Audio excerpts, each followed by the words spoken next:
बघा यादीच दिली का नाही, कामाची कोतवालयाने नागविले बहुतासी, आपली काय तर आहे हो, हरिहराची आबरू घेतो, त्याला भीतीच नाही हो, भय नाही त्याची, मोठ हरी आणि हर, आता ह्याच्यापेक्षा कोण मोठ आहे, त्यांची सुद्धा आबरू घेतो. तुमचा आमचा प्रश्न नाही, भगवान श्रीकृष्णाने अर्जुनाने भगवान श्रीकृष्ण परमात्म्याला विचारले, आता केन प्रयुक्तोयम पापम चरति पुरुषा अनिच्छन्निपे वार्ष्णे बलादेव नियोजिता. इच्छा नसताना पापाचरणामध्ये कोण प्रवृत्त करत, तर भगवंतानी उत्तर दिले, कामयेश क्रोधयेश रजोगुण समुद्भव महाशनो महापापना वित्तेन मे वैरिनम. इथं पहिला नंबर कामाचा आहे, कामयेश.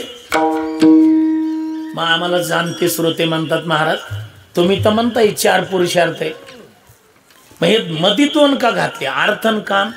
काम जर पापाचरणाला प्रवृत्त करतो आणि अर्थ जर अनर्थ आणतो, तर पुरुषार्थाच्या यादीत कशाला घातले. त्याचं उत्तर आहे, आमचे गुरुजी नेहमी अगदी सोप्या भाषेत सांगायचे, ते म्हणायचे 4 पुरुषार्थ आहेत ना, धर्म अर्थ काम आणि मोक्ष. हे अर्थ आणि काम त्याला एकीकडून पॅकिंग धर्माचं आहे आणि एकीकडून पॅकिंग मोक्षाचं आहे. ऐकताय ना, कळतंय का, बघा क्रमानेच पहा. मग ते म्हणायचे धर्मानुकूल जर अर्थ असेल तर मोक्ष प्रदान करून देतो म्हणून पुरुषार्थ, आणि धर्मानुकूल काम असेल तर मोक्ष प्रदान करून देतो म्हणून पुरुषार्थ. एक तरी पुरुषार्थ साध्य करा, मरूच नका तसं. आणि तुम्ही जर तसेच मेले ना, शास्त्रकार म्हणतात यस्य कोपी न विद्यते तस्य जन्म निरर्थक. त्याचं जन्माला येणं निरर्थक आहे, वागणं निरर्थक आहे. नाही, मरणंही निरर्थकच आहे.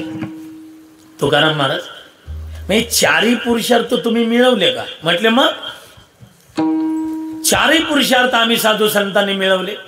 अहो मग तुम्ही साधू संतच आहेत, तुम्ही साधू संतांनी 4 पुरुषार्थ मिळवले, पण आम्हा जनसामान्यांना मिळवण्यासाठी एखादा सोपा उपाय सांगा ना.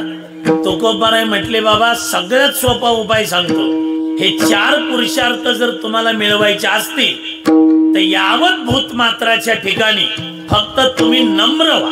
नम्र झाला भूत